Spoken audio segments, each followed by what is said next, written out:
क्यों है भारत के लिए चंद्रयान 3 इतना इम्पोर्टेंट? क्या चंद्रयान 3 के आने से देश की इकोनॉमी डाउन हो रही है? क्या हमारे पास देश में सोशल प्रॉब्लम नहीं है? क्यों भारत देश इतना पैसा इन्वेस्ट कर रहा है स्पेस मिशन में? क्या है चंद्रयान 3? क्यों चंद्रयान 2, 1 और बनाया गया 3 को? क्यों इतना इम्पोर्टेंट है चंद्रयान 3 इंडिया के लिए?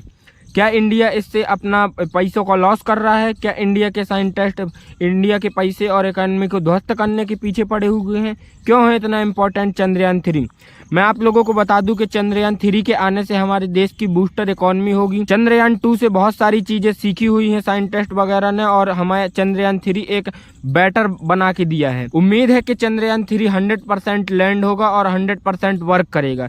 साथ ही साथ इससे हमें जलने वाले देशों से हमें बहुत ही बड़ा एक इम्पैक्टफुल जानकारी मिलेगी। मैंने वीडियो में आप लोगों को बताया कि क्या चंद्रयान 3 हमारा पैसा इन्वेस्ट कर रहा है। क्यों है चंद्रयान 3 इतना इम्पोर्टेंट? चंद्रयान 3 के लॉन्च होने से हमारे अर्थ और मून में एक बेहतर कम्युनिकेशन स्किल बनेगा। चंद्रयान 2 में हम लोग ने देखा था कि उसमें 3 चीजों का यूज किया गया था, लॉन्चर, बूस्टर और लेवलर। और चंद्रयान 2 में होंगे रोवर, लैंडर, जो कि हमारा वहां पे कम्युनिकेशन के लिए लगा हुआ था। चंद्रयान 2 करीबन 500 मीटर दूर ही डिस्ट्रॉय हो गया था। चंद्रयान 3 के आने से ये चीज कम होगी। चंद्रयान 3 हमें कम्युनिकेशन के लिए अच्छा मौका देगा, जो कि उस बार सॉफ्टवेयर में कुछ खराबी आने के कारण चंद्रयान 2 नहीं सॉफ्ट लैंडिंग हो पाई थी। क्या है सॉफ्ट लैंडिंग और हार्ड लैंडिंग? हम लोगों ने चंद्रयान 1 में हार्ड लैंडिंग की थी और चंद्रयान 2 में हम लोग सॉफ्ट लैंडिंग करने वाले हैं।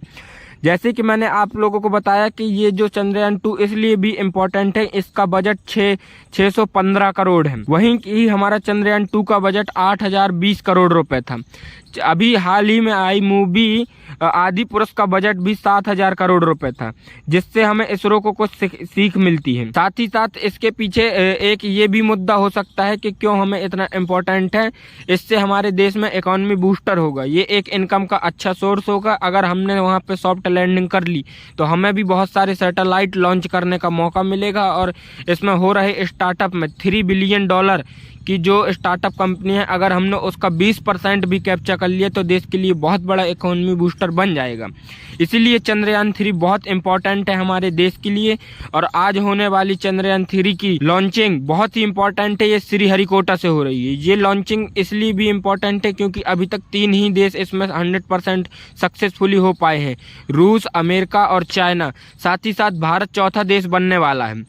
इसमें जैसे ही अगर हम लोग ने लैंड किया तो ये दक्षिणी ध्रुव में जाके लैंड होगा चंद्र के, जो हमें एक बेहतर इंफॉर्मेशन देगा। साथ ही साथ वाटर और बहुत सारे मेटल्स की जानकारी देगा। ये वहाँ से जानकारी कलेक्ट करके एक हमारा सॉफ्टवेयर लगा हुआ है उसमें ट्रांसफ़र करेगा। वो उसको ट्रांसफ़र होने के बाद वो हमें इंडिया में इसरो को कन्वर्ट करेगा। ये हमें सॉफ्टवेयर इसलिए भी इम्पोर्टेंट है क्योंकि इस सैटेलाइट से हमें अर्थक्वेक के बारे में और होने वाली सुनामी और बाढ़ जैसी हालातों के बारे में हमें फुल इन्फॉर्मेशन देता है।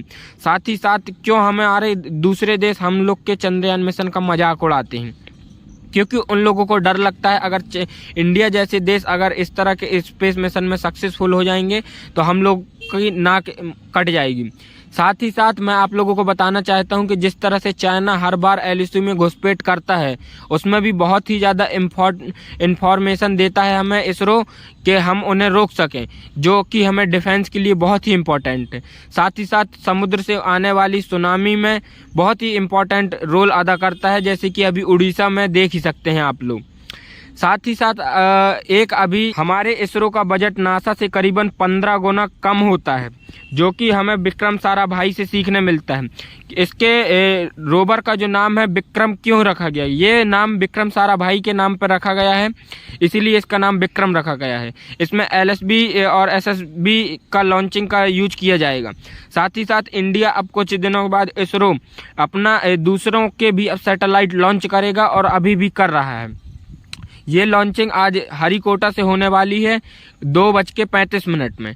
साथ ही साथ आप लोग देख सकते हैं कि ये करीबन 1 साल का मिशन होगा, जो कि हमें 2019 में जो हम लोग ने लॉन्च किया था उससे हमने बहुत कुछ सीखा है और इसको 100% लॉन्च होगा। Good luck ISRO. जय हिंद, जय भारत।